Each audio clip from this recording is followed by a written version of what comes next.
떠날 결심을 하다라는 제목으로 우리가 말씀 나누고자 합니다. 우리가 지지난 시간에 지지난주에 우리가 이 말씀을 나눴고요. 드디어 하나님께서 레아는 외로웠지만 그래서 자녀의 축복을 먼저 주셨고, 라헬은 아이를 갖지 못하다가 또 하나님께서 불쌍히 여기셔서 라헬에게도 이제 요셉 아들을 허락하셨다, 이제 나오는데요.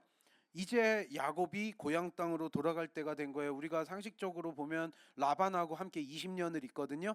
14년 동안은 아내를 얻기 위해서 그렇게 무보수로 봉사를 하고 6년간 더 있다가 이제 재산을 모아가지고 하나님께서 번성시켜 주셔가지고 이제 떠나게 되는 장면이 이어지게 되는데, 오늘 그 떠나는 데 있어서의 어떤 시작이에요. 이제 떠날 결심을 하게 되는데, 우리가 진작에 떠나고 싶었죠. 고향 땅으로 돌아가고 싶고, 지금 사실은 돌아가도 어머니 리브가는 다시는 못 만나요.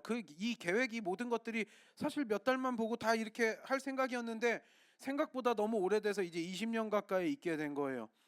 우리가 이걸 대략적으로 계산해 보면요, 지금 야곱이 언제 결심을 하느냐, 여기에 보면 라반에게 진작에 떠나고 싶은 마음은 있었죠. 거기서 종살이하고 노예 생활하면서도 사실 모은 어떤 것도 재산도 없고 뭐 아무것도 없는 거예요. 처자식들만 생긴 거예요. 그리고 나는 지금 죽도록 일하고 있고요. 야곱 입장에서 보면은요, 그러니까 얼마나 고향도 그립기도 하지만 또 한편으로는 또 형 에서가 나를 죽일지도 모른다는 어떤 두려움도 있고요. 그러니까 야곱이 참 복잡한 어떤 심경을 가지고 살았을 거예요. 그럼에도 불구하고 라반 밑에서 너무나 고생하면서 일하는데 참 힘들죠. 사람이 하루 이틀도 아니고요. 또 마음도 상하는 일도 있고요.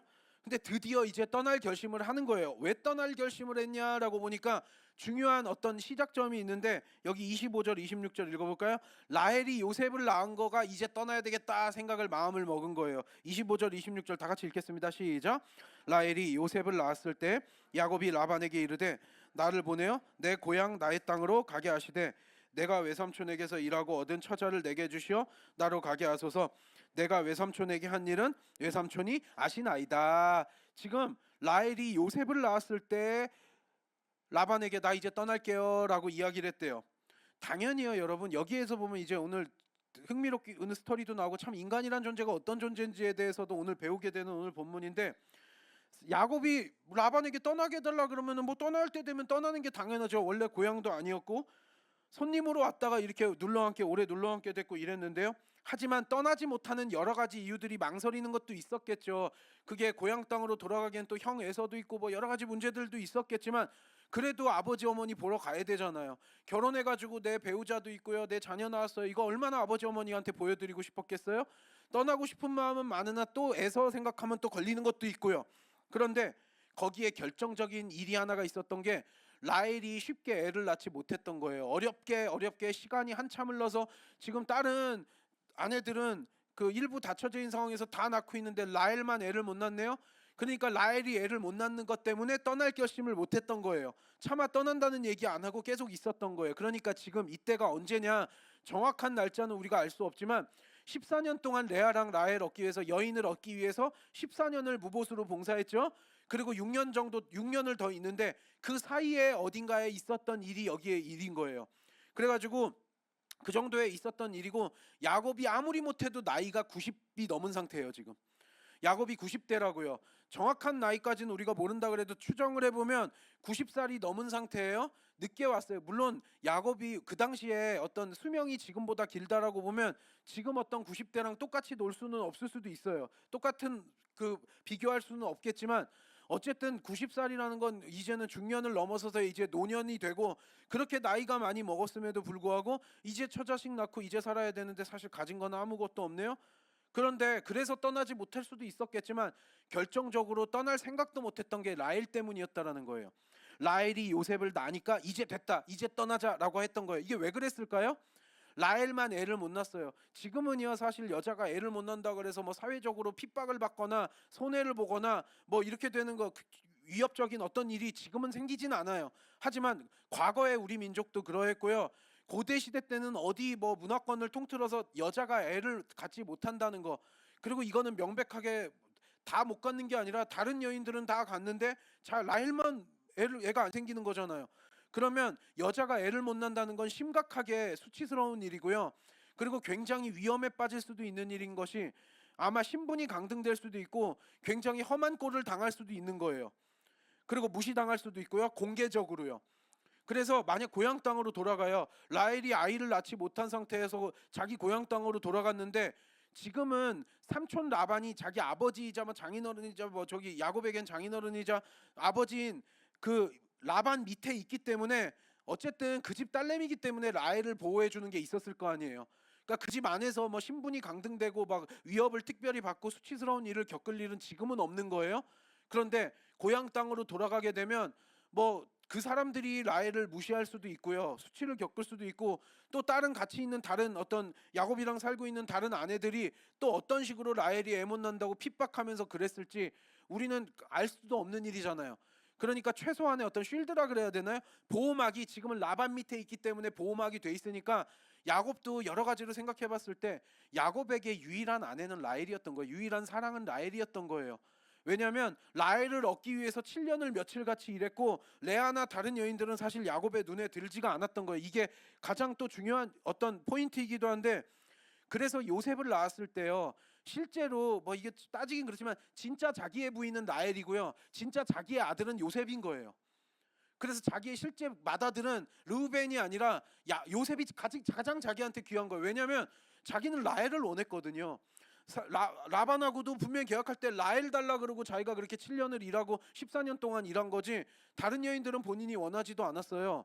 근데 그렇게 라헬을 사랑했기 때문에 당연히 편애하는 것도 아마 본인은 죄책감 왜 이렇게 편애를 하냐 편애는 나쁘다 공평하게 해라 이런 얘기 들 수도 있겠지만 야곱 입장에서는 난 내가 원하던 여인은 라헬이었고 그래서 라헬이랑 결혼한 거고 그랬기 때문에 라헬이 난 아들이 내 아들이다라 그러니까 편애에 대해서 어떤 뭐 심각하게 어떤 죄책감 뭐 이런 것도 없었던 것 같아요. 그러니까 당연하게 편애를 한 거예요.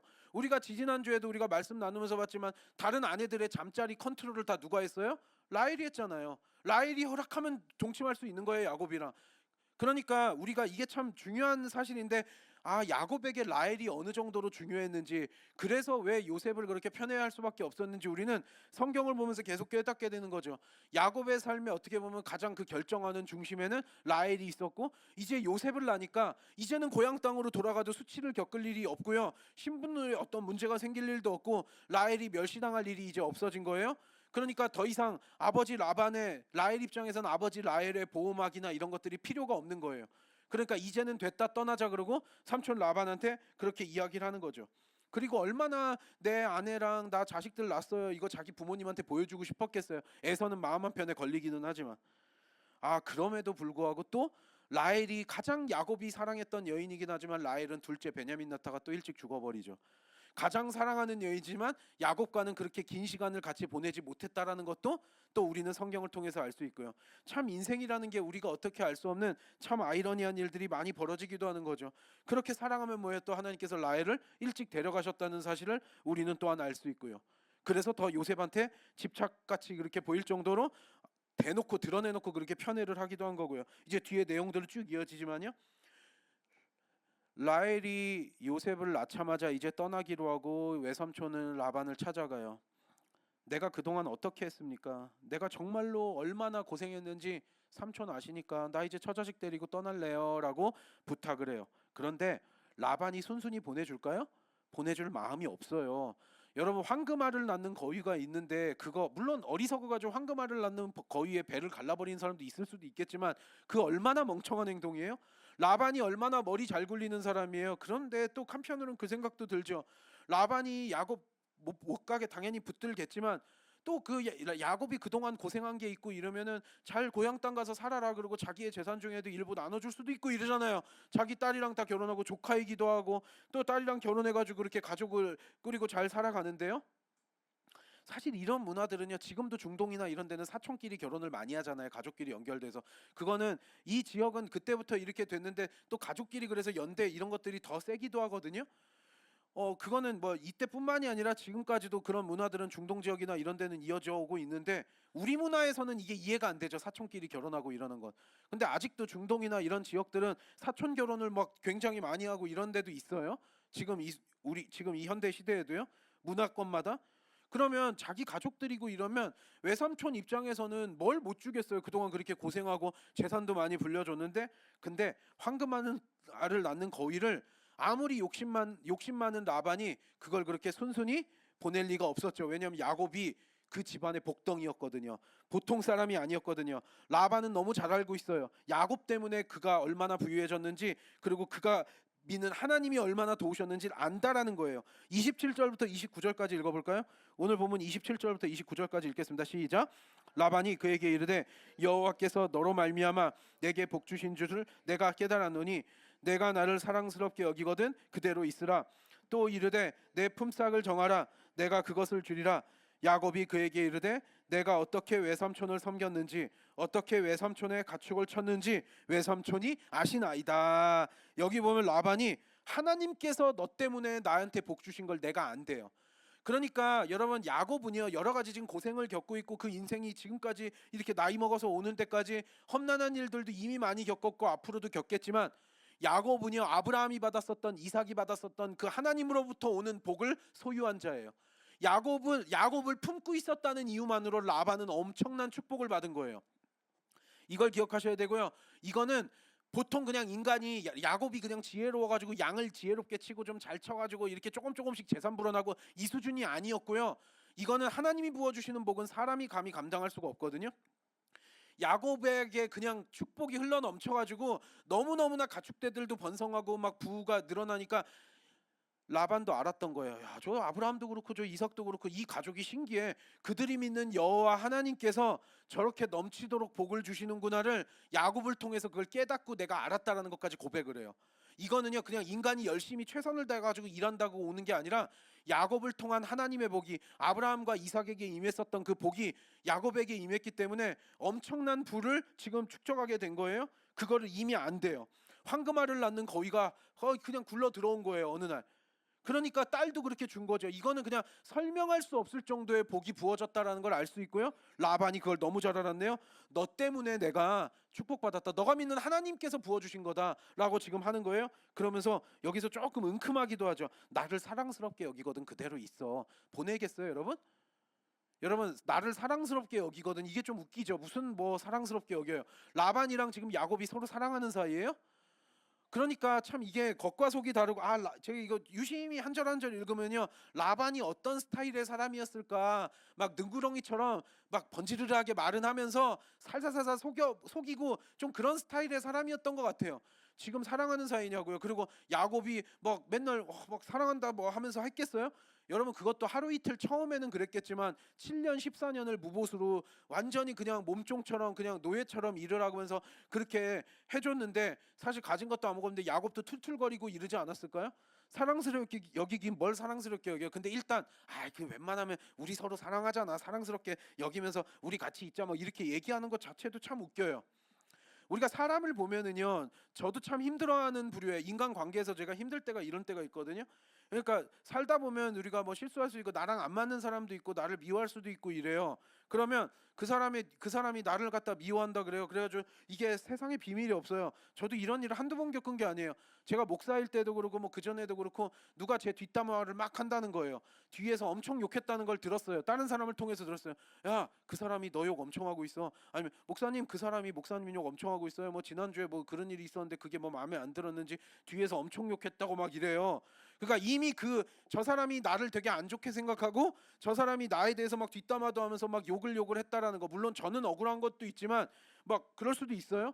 그러면 그런 얘기를 들어가지고 저 사람이 지금 나를 굉장히 안 좋게 보거나 미워하거나 싫어하고 이런다는 걸 알고 있어요.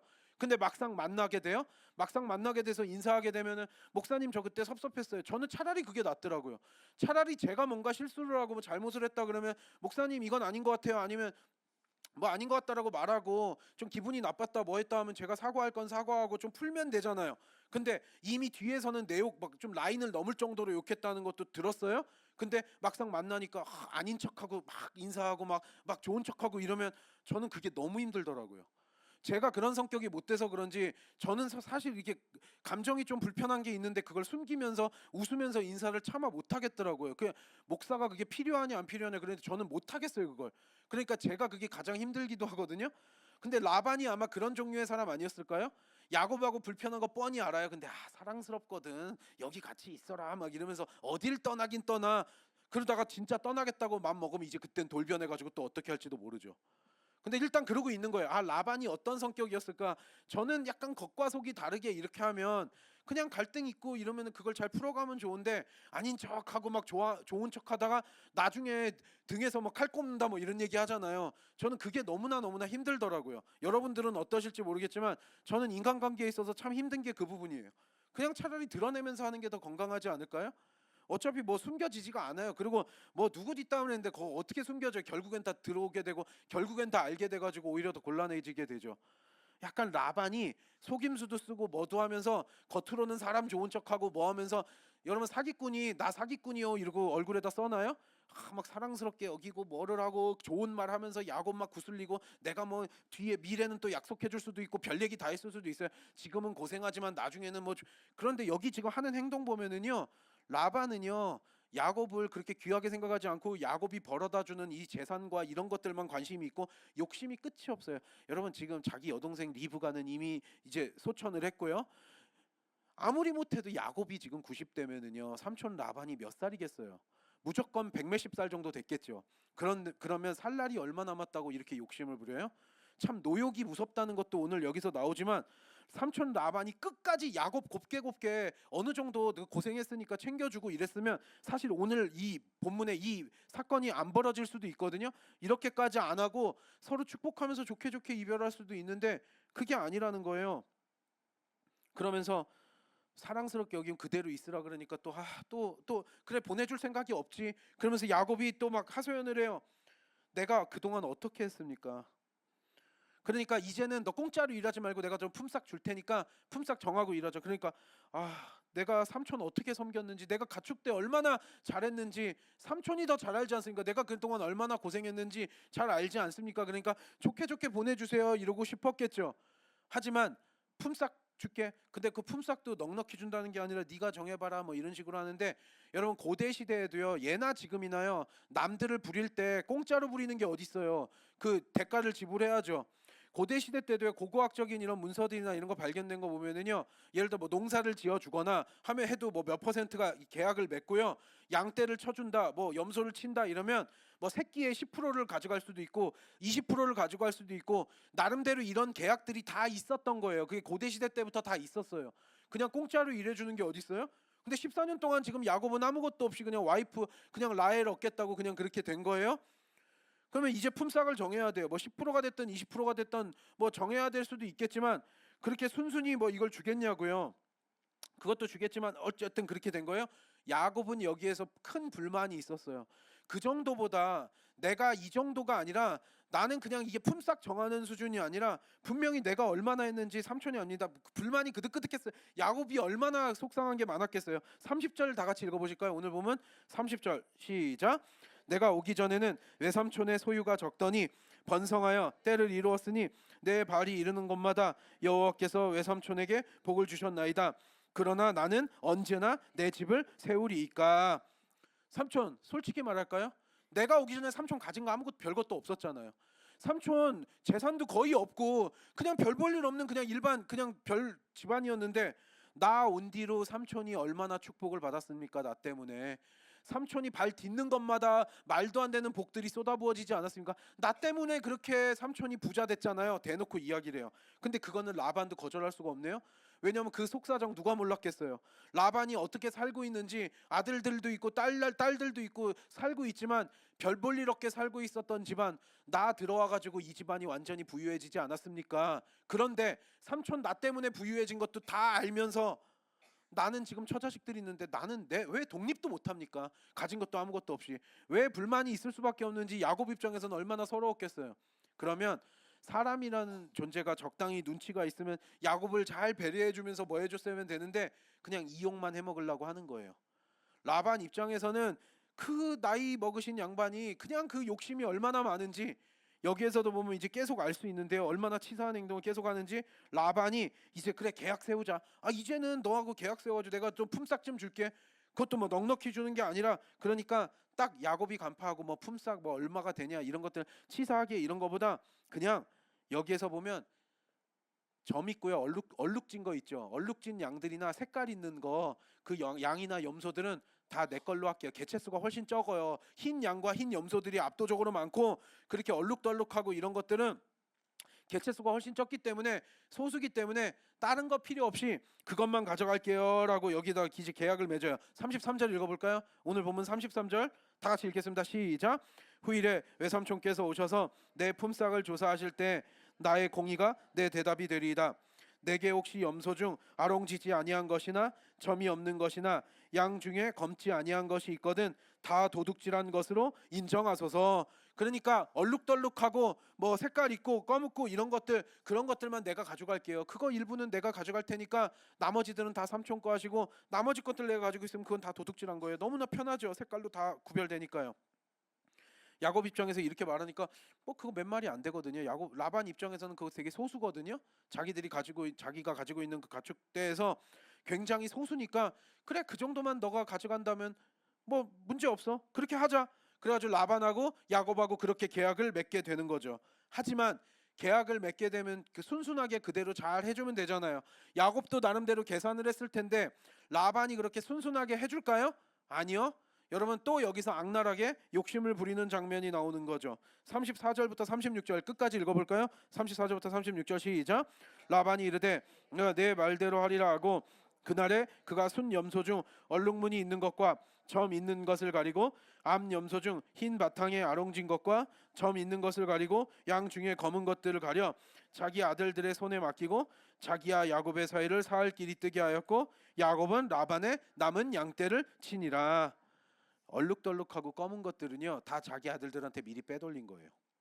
너무나 좀 치사하잖아요. 자기가 그래 그렇게 하자라고 했으면 그대로 하면 되는데 미리미리 왜냐면 그 얼룩진 거 나면은 그 이 당시에는 유전자나 이런 거에 대한 어떤 연구가 되어 있지도 않고 이러니까 또 거기에서 당연히 얼룩덜룩하고 이렇게 검은 것들은 다 빼돌려 가지고 아들들한테 줘놓고 더 개체수를 더 극소수로 소수로 만들어 놓고 그래 뭐 요 정도 해봤자 번식을 해봤자 얼마나 되겠어 라는 생각으로 라반이 끝까지 이렇게 참 이 노욕이라는 게 어떻게 이럴 수가 있나. 그동안 그리고 본인도 인정했잖아요. 너로 인해서 하나님이 나를 축복해 주셨다는 걸 아는데도 끝까지 이렇게 살아야 얼마나 살겠다고 이렇게 욕심부려요? 아니 야곱아 네가 고생했으니까 그래도 너한테도 내가 이 정도는 줘도 아깝지 않다 그러면서 나도 이제 살 날이 얼마 남지 않았다. 보통 이러는 게 우리 인간일 것 같잖아요. 근데 그 호의를 기대할 수 있을까요? 라반한테 호의를 기대할 수 있을까요? 기대할 수 없어요. 여러분 우리가 이제 이 뒤에 내용을 보면은요 이제 야곱이 그런 비과학적인 방법을 써요. 뭐 그 나뭇가지를 보고 색깔을 보면서 뭐 어떻게 하면 아들을 낳냐 딸을 낳냐 그런 미신들처럼 그렇게 해요. 사실 그것 때문에 난 게 아니에요. 하지만 이 뒤에 본문 이어지는 거 보면 이제 교배를 잘 이렇게 열심히 시켜가지고 엄청나게 야곱을 번성시켜 주신다는 사실. 근데 이거는 야곱이 쓴 방법 때문에 이렇게 된 것이 아니라 하나님께서 야곱이 가진 것들을 더 번성시켜 주시기 위해서. 왜냐하면 하나님께서 이제 일하시기 시작해서 야곱이 떠나야 되니까 하나님께서 야곱에게 또 복을 부어 주셔서 튼튼한 소와 양과 염소들 이런 것들을 다 야곱의 것이 되게 하시는 장면이 이제 바로 뒤에 이어지고 그래서 이제 결국은 갈등을 겪다가 도망치듯이 떠나게 되는 장면이 이제 바로 뒤에 이어지게 되는데요. 이거는 비과학적인 방법을 썼지만 결과적으로는 하나님께서 이제 때가 됐기 때문에 야곱에게 복을 부어 주셨다라는 걸 알 수 있는 거죠. 하지만 끝까지 라반은 속임수를 써요. 여러분 우리가 인생을 살면서 도우림이 없는 인생을 의지하지 말라 그러고 자꾸 사람들 의지하지 말라라고 하는 이유가 뭐예요? 여러분 만약에 야곱이 조금 어리석어서 하나님을 의지하는 것이 아니라 그래 삼촌이 그래도 내가 고생했으면 어떻게 사람이 그럴 수가 있어. 인간이라면 그럴 수 없어. 내가 그렇게 열심히 일했는데 내가 이렇게 있으면 그 사람이 나 좀 챙겨줄 거야. 그 사람이 뭐를 할 거야. 여러분 성경에 보면 예수님이 뭐라 그래요? 부모나 형제나 내 자식들이나 뭐나 이런 사람들도 궁극적으로 의지할 대상이에요? 아니에요 여러분. 삼촌 라반의 호의를 의지하면서 계속 거기서 그냥 흐지부지하게 있었다라 그러면 야곱은 그 사람 안 변해요 여러분. 그 욕심 죽기 전까지도 못 내려놔요. 내일 죽을 건데도 나는 안 죽을 거라고 생각하고 마지막까지 움켜쥐려고 하는 게 인간의 어리석은 탐욕이자 욕심 아니에요? 사람 안 변한다니까요. 여러분 그래서 라반의 호의를 기대하는 건 지금 불가능한 상황이에요. 그랬기 때문에 야곱이 움직여야 되기 때문에 하나님께서 이제 일하시기 시작했다는 걸 알게 되고요. 그래서 야곱이 이제 정말 하나님의 그 복주심으로 번성하게 되는 장면이 이제 오늘 본문에서 연결이 되는 거죠. 여러분 우리가 보면은요 이제 그동안은요 삼촌 라반한테 많이 당했어요. 야곱은 이제 때가 되니까 하나님께서 움직이시고 하나님이 번성할 수 있도록 도와주시는데, 한편으로 우리가 여러 가지 생각이 들어요. 하나님의 사람이잖아요 야곱이.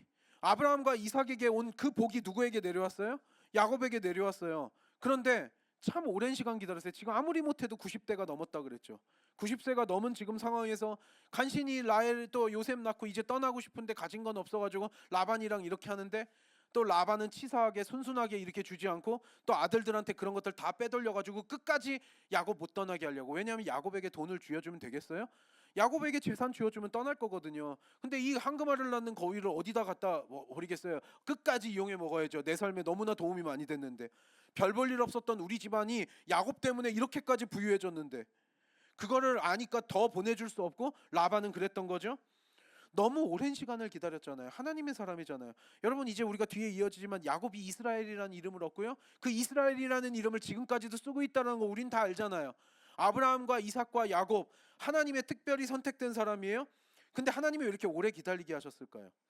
그리고 어떻게 보면 또 한편으로는 벌을 받았기 때문에 그럴 수도 있죠. 왜냐하면 야곱이 아버지도 속이고 형도 속이고 지금 도망왔기 때문에 하나님의 공의 아래에서 어떻게 보면 좀 더 회초리를 맞았을 수도 있고요.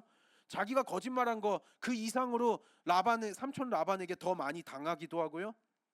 하지만 이 부분에 있어서는 더 이상 라반이 이제 속임수를 쓰고 그 양들 얼룩덜룩하고 검은 것들을 다 빼돌려가지고 야곱이 번성할 수 없게 지금 하려고 수를 막 쓰고 있지만, 이제는 하나님이 때가 됐기 때문에 이제 그런 속임수도 다 무력화되는 거예요. 때가 되니까 하나님이 움직이시면 이제 더 이상 라반이 속임수를 쓴다 그래서 이제 그것 때문에 야곱이 고통받지 않을 거예요. 왜냐하면 하나님의 때가 시작이 되었거든요. 하나님의 방법으로 하나님이 하시기 시작했고요. 이제 여러분 여기에서 보면은 아무리 여러분 뭐 탐욕스럽고 어떤 사람이 삶을 방해한다 그래도요, 그동안까지는 하나님께서 그래 야곱을 다뤄가시는 과정이었을 거예요. 왜냐하면 야곱이 지금 나이는 굉장히 많이 먹었다고 하더라도요, 자기 아버지나 조부모 아브라함과 이삭이 가지고 있었던 그런 믿음의 성숙한 분량에 다다르지 못했던 것으로 보여요. 계속적으로 하나님이 야곱을 지금 다뤄가시는 과정이에요. 하나님 앞에서 아직 온전히 성숙한 믿음을 가졌다고 보기 어려운 야곱이에요. 그 과정 속에도 있어요.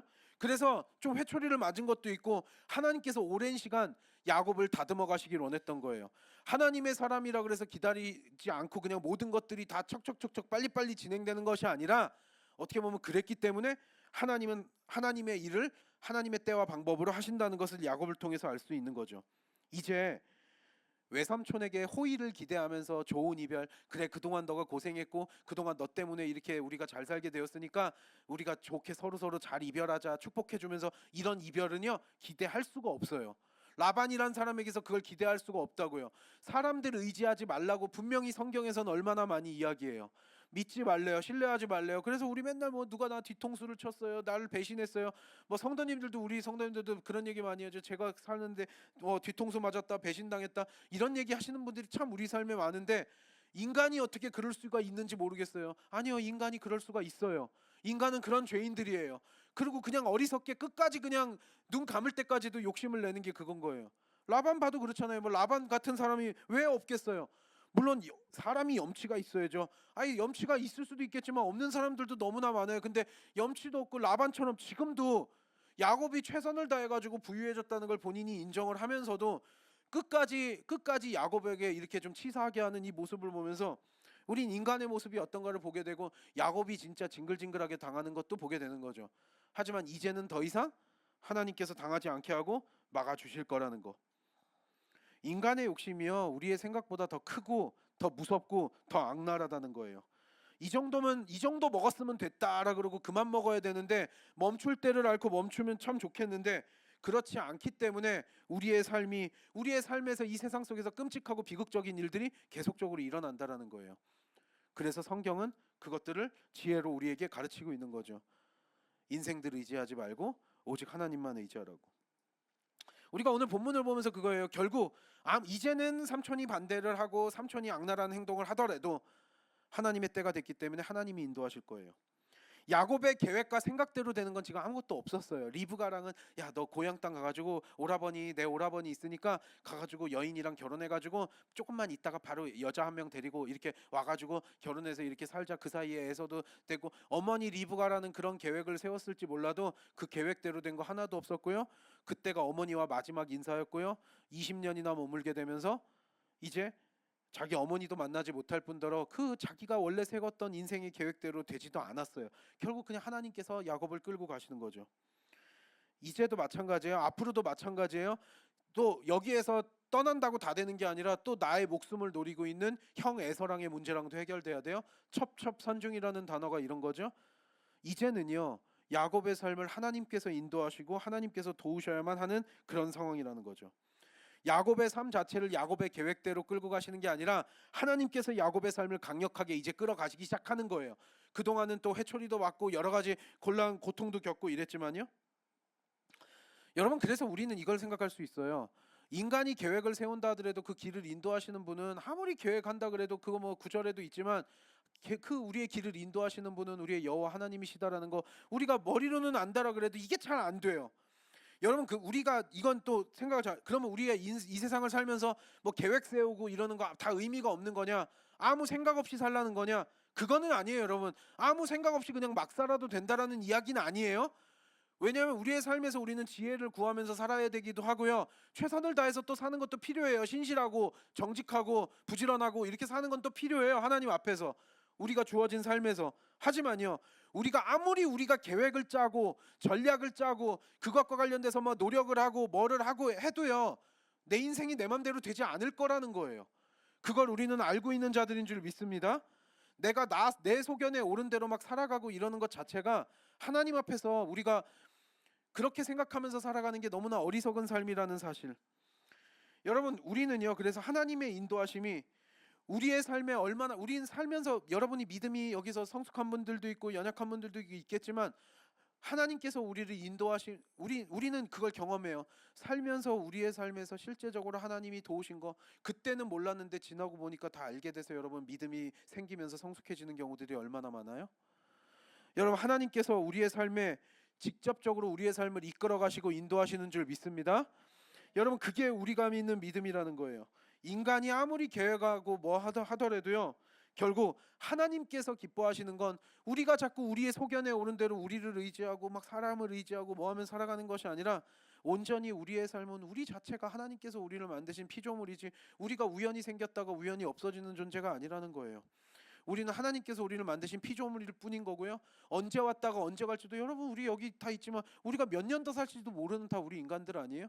근데 그냥 어리석게 그냥 내 인생 내가 해보려고 막 주여 그리스도인인데 그래 안 믿는 사람이 그렇다 쳐요. 예수 그리스도 믿고 우리가 구원의 소망으로 살아간다는데 끝까지 내 삶을 내가 쥐어가지고 살다가 안 되면 그때서 하나님 이거 좀 안 도와주세요 그러고 하나님 원망하는 게 우리 어리석은 인간들 아니에요? 하나님께서 기뻐하시는 자들은 하나님을 온전히 인정하고 하나님을 온전히 신뢰하는 자들인 줄 믿습니다. 결국요, 하나님의 백성들이 어떤 삶을 살길 원하시는가? 야곱도 그걸 다뤄가는 과정인 거예요. 야곱이 이스라엘이라는 이름을 얻고 이제 성숙해가는 이 과정 속에서 하나님의 다뤄가시는 과정이고요. 하나님은 야곱의 삶도 온전히 하나님께 맡기기를 원했지 자기 마음대로 되지 않게 하셨다는 거죠. 아무리 아브라함과 이삭에게 쏟아부어졌던 복이 야곱에게 넘친다고 하더라도요, 야곱 자체는 결국 하나님이 끌어가시는 대로 끌려가야 되고요, 그 인도하심 따라 도우심 따라 갈 수밖에 없는 거죠. 여러분, 하나님은요, 세상을 의지하고 막 사람 의지하고 이런 게 아니라 온전히 하나님 자신을 신뢰하기를 원하시는 분인 줄 믿습니다.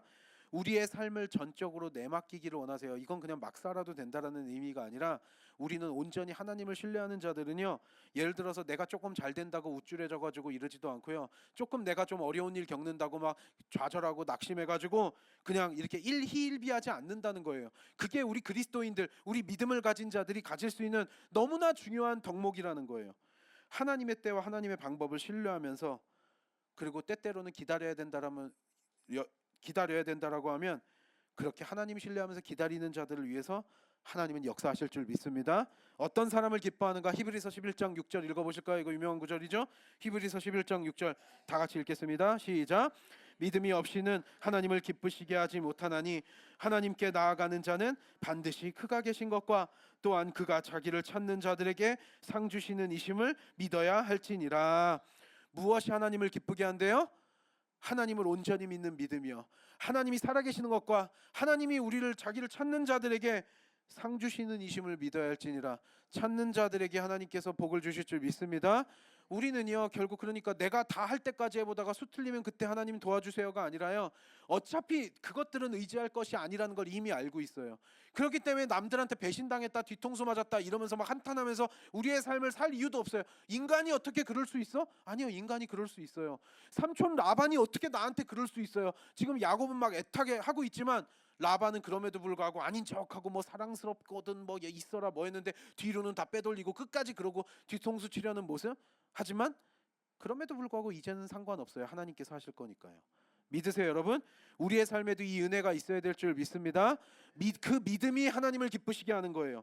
살아계시고 우리를 위해서 친히 이 순간에도 역사하시는, 그리고 주님 만나는 그날까지도요 우리의 삶에서 우리 눈에 보이지 않는다고 하시지 않는 것이 아니라 우리의 삶에서 때때로 역사하실 거고요, 그때그때마다 하나님께서 우리를 도우실 길을 여실 거고요, 온전히 그래서 하나님을 신뢰하는 자들이 누리는 특권이 있대요. 그 복이 있대요.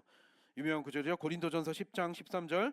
고린도전서 10장 13절 다 같이 읽겠습니다. 시작. 사람이 감당할 시험 밖에는 너희가 당한 것이 없나니 오직 하나님은 미쁘사 너희가 감당하지 못할 시험 당함을 허락하지 아니하시고 시험 당할 즈음에 또한 피할 길을 내사 너희로 등이 감당하게 하시느니라. 아멘. 여러분, 그렇게 온전히 하나님을 신뢰하면서 살아가는 자들이 누리는 특권이 뭐예요? 그 복이 뭐예요?